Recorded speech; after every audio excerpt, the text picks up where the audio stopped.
kahit na, nang bato pa rin kayo. Ba't kayo nang bato ng pera? Tinatad niya kasi ng ano yung namin. Pero aminado kayo na illegal loading, unloading kayo. Okay, yun lang pa, yun lang.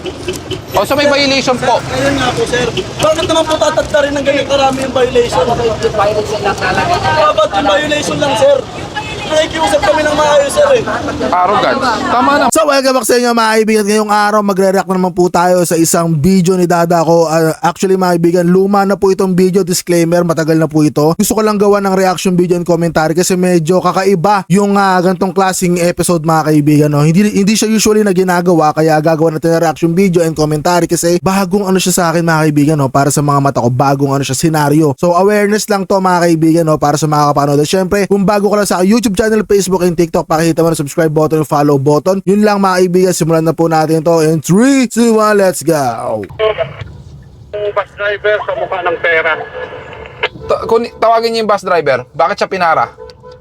Ano? Isa enforcer, sir. Pinato ng pera sa mata. Binato ng pera Oh? sa mata. Pabukas. Ang driver. Ibig sabihin, magbabato ng pera yan kasi nga hinuhuli siya. Bakit siya hinuli?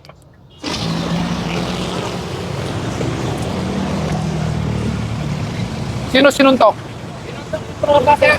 Bakit sinuntok? Nakikita ko nagbaba sa gitna. Ayaw kunin. Nakapantay po kami sa gitna. Nakikita namin doon sa windshield ng ticket sa kayo lisensya kasi ayaw. Kunin niyo yung papel. Ako nagpa. Bakit ka sinuntok? Bumaba ka. May video tayo? Sino naka-body cam? Wala ba naka-body cam? Ano pong naging violation? Bakit siya nakikiusap? Teka lang po. Ma'am, dito po kayo. Hindi ko kayo marinig. Dito po kayo. Huwag po kayo mag-alala. Ano pong... Sige. Okay. naman yung bus. Bus mo nakababa ng pasayero. Umilin sa ganito. Okay. Okay. So ganito. Ayun yung ID. Ayun yung nakasumero. Yun yung Okay. sa kanya. Okay, ganito po. Lumapit sa kanya. Okay. Hindi naman nagpula yung driver namin. O, lumapit. Tapos, ano nangyari? Sabi yung ticket. Inisyo ng ticket, ng lisensya. Alam niyo po bakit hiningi lisensya?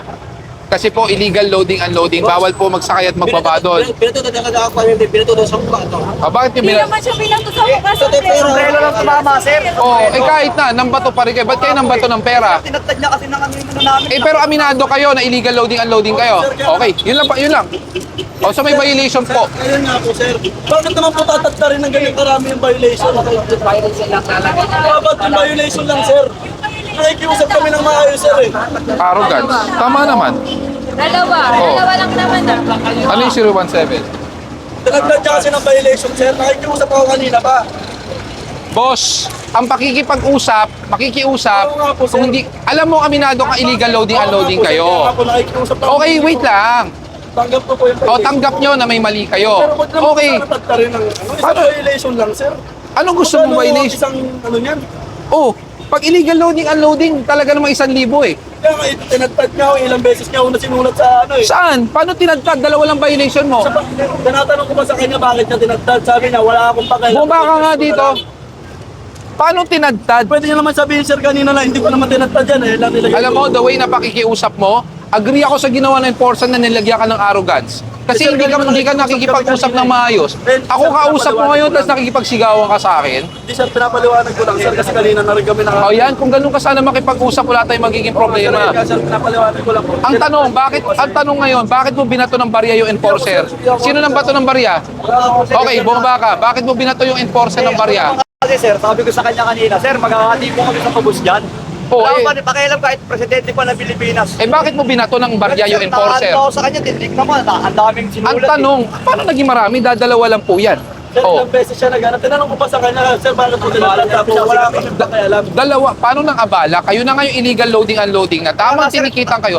Ang tanong ko, bakit mo binato ng barya yung enforcer? Sir, sorry po sir. Bakit? Gusto ko malaman bakit mo binato. Sir, ano yung ano ko eh, ang dami ko na, siyempre sir, nakati kami sa pabus ng driver. Bakit mo binato ng pera? Oo sir, abala na po kami. Hindi ko naman po sinasadya, sorry po talaga. Oo nga po pero pinagtataka namin, bakit ng bato ng pera? Ano ang gusto nating palabasin? Sir, hindi ko naman po sinasadya eh. Hindi ganon. Talagang may mali kayo. Ako po, masero sir. Ayusap na nga kami, sorry na po. Alam nyo, bilang pasahero, makinig muna, bilang pasahero, Alam nyo dapat kung saan ang tama at maling babaan. Hindi porke kailangan nyong bumaba, bababa kayo ng basta-basta. Kasalanan din nyo yan pare-pareho eh. Wala kasing loading unloading doon. Alam mo naman, di ba? Itabi nyo na lang. Patabi nyo. Sige, tabi nyo muna. Tapos paano na lang ako ng papel. I-escortan nyo na lang. I-escortan nyo na lang. Nandito. Doon na lang. Escortan nyo doon sa tabi. Escortan nyo. Grabe mga kaibigan, napakatindi, no? Binato pala talaga ng pera sa mukha mga kaibigan, no? Yung enforcer, no? Kumbaga kakaibang senaryo to, kaya ginawa natin ng reaction video and commentary mga kaibigan, no? So sa tingin nyo mga kaibigan, no? Ano bang masasabi nyo dun sa ginawang senaryo, no? Talagang napakalupit nun, boy. Dalawa pa pala yung conductor dito mga kaibigan, no? Tapos yung isa dito is yung nambato ng pera, tapos yung ang dami doon sinulat pero dalawa lang pala yung nilagay na violation mga kaibigan, no? Ay mahirap pag di natin alam yung sinusulat, akala natin marami na, no? Tapos in the end of the day, bigla pang ikaw na yung mali, ikaw pa yung iinit ang ulo mga kaibigan, napakalupit talaga, no? Napakatindi na ito. Alam nila na bawal magbaba at magsakay doon mga kaibigan kasi no unloading and loading doon. Tapos nung sinita, sila pang nagalit, 'di ba? Napakatindi noon, boy. Inano nyo na ba sa sa base? I-ano nyo doon sa baba. Para hindi tayo mag-cause ng traffic. Nakalimutan ko pala mag-good morning sa'yo. Good morning. Magandang umaga sa inyo, no? So mag-8:30 ng umaga, narito tayo sa Quezon Avenue. So bago tayo mag-umpisa sa operation natin, meron lang tayong i-assist na mga enforcer na may nahuling bus na nag-illegal loading unloading. Then let's verify kung ano ba tunay na pangyayari. Okay, nakuha mo na lahat ng linya ko.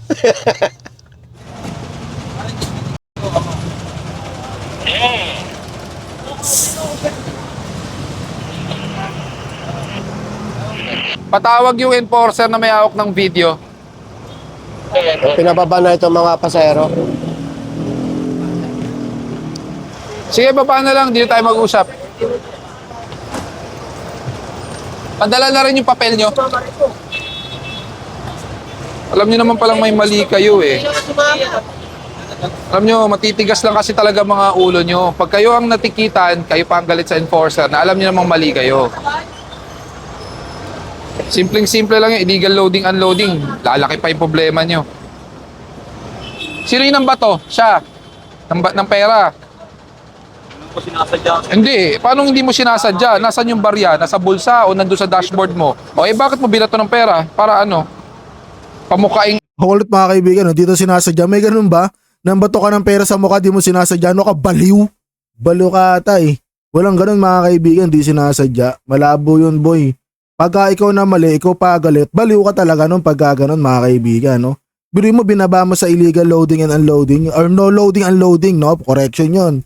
Tapos ikaw pa may ganang magalit imbis na makiusap ka na maayos.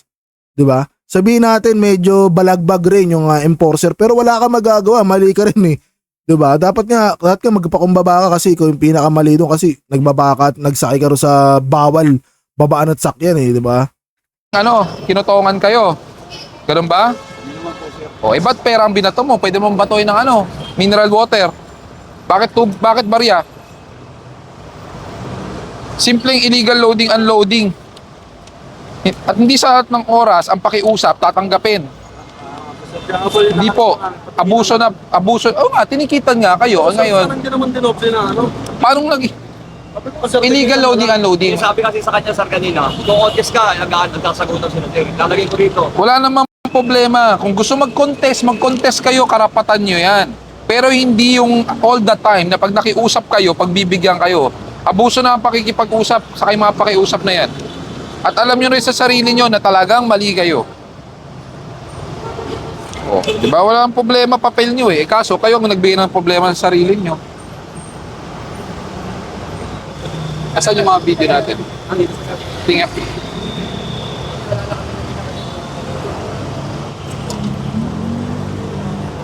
Ay, sir. Kaya po.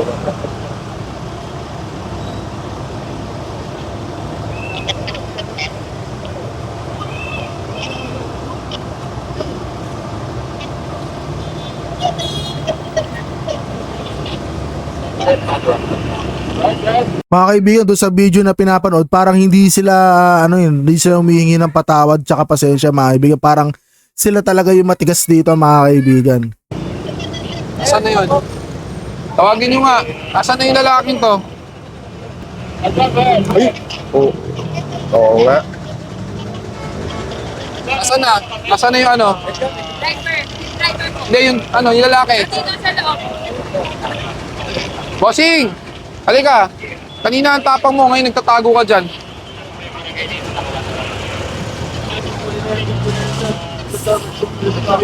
Nagkumprontahan na kami ng enforcer, Ayan o. Kaya nga sir, nahuli na nga yan, sir, nahuli na nag-video yan. Pero ito ba ang tamang asta?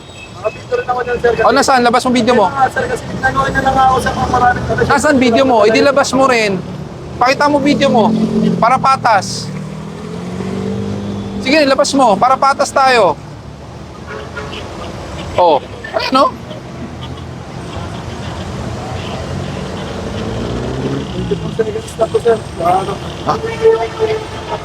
Ang haba nung hawak mo dito, nasaan yung mahabang video?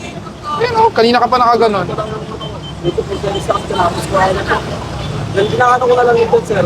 Tapusin na lang yung ticket para makaalis na kami. Oh, eh kung tapusin yung ticket, di sana tapos na. Eh bakit pa kayo nakipagbatuan ng barya? Oh, bakit nyo pa rin binato? Padala nyo nga sa akin to. Padala nyo sa messenger ko. Tuloy mo, complain mo na lang. Complaint ko na lang po kasi Binato ka. pinapa ko ng driver. Oo. Dito tabi ng sir. Kaming barya po napulot po. Dito tabi ng sir. Aminado naman, nakuha naman sa recording na binato ka talaga ng barya sa... Sana, dapat sumunod sila sa... Ay, tama naman. Oo. Hindi, magbaba tayo. Hindi sa akin na. Sige, Always na lang po tayo. Na-traffic talaga. sige. Tuluyan niya. Tuluyan niya. Okay na. Conductor license. Yung konduktor, pero mga lisensya. Ay, ano ka, ikaw ang driver. O yung konduktor. Kaya sir, linawin ko lang sir, hindi ko iniwan ko sama sa bukas. Kung sinaktan niya. Pero, Tapos nagutan lang ko kami. Pakapicturean na. Sino po yung nampato? Sino driver ito? Ah, ay, Halika, konduktor. Kailangan nga ako ng lisensya. Sino ba may video nun? Si Garza? Padala sa akin sa messenger ko. Ito si Kuya ang nambato daw ng pera. Yung konduktor.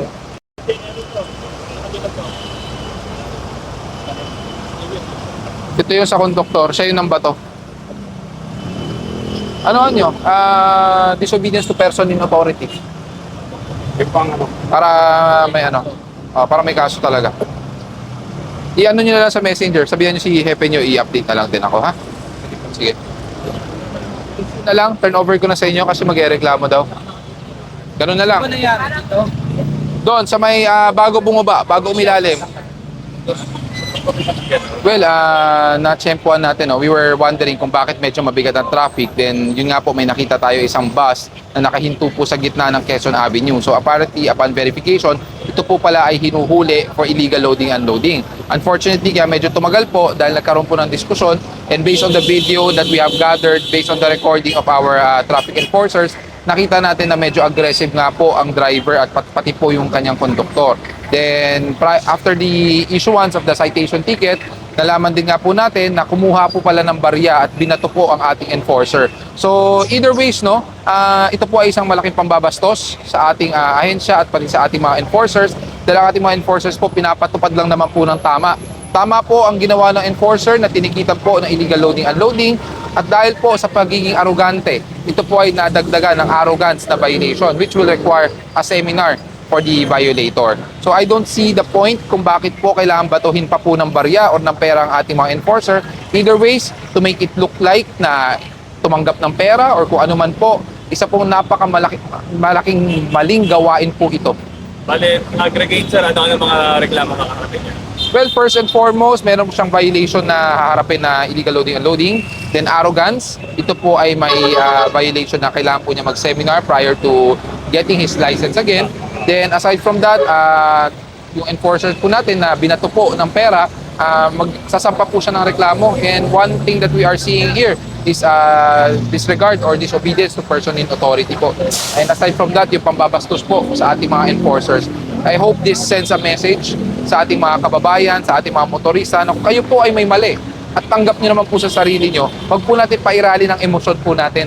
At wag na wag po tayo gagawa ng isang bagay na kung saan mananakit pa po tayo ng tao, whether intentional or unintentional. Isipin po muna natin. And the good thing here is, tanggap naman po ng driver at ng conductor yung pagkakamali nila. It's just that we don't see the point bakit nyo kailangan batuhin ng pera. It's about time na ibalik natin ang disiplina. So yun mga kaibigan, naparaduhan po natin na isang umatikabong bakbakan mga kaibigan. Grabe yung sagutan. Talagang bumaloktot yung buntot mga kaibigan nung nagbato ng pera at yun ay pagsagutan mga kaibigan. Nakita nyo yung video no, nung pinakita nung wala pa sila no. Nabahag yung buntot mga kaibigan. Grabe, napakamaling gawain. Kung sino pa yung mali, sila pa yung matapang mga kaibigan. Isang nakakalungkot na pangyayari yun mga kaibigan. Syempre, siguro hanggang dito na lang. Magbigay na kayo ng komento sa ibaba. Gusto ko malaman kung ano yung pinakakomento nyo. At kung bago ka na sa aking YouTube channel, Facebook and TikTok, pakita mo ng subscribe button and follow button. At hanggang dito na lang, magkita ka ulit tayo mga kaibigan. Maraming salamat sa panonood. Tuna, straight up, please. See you on my next reaction video and commentary. Let's do this.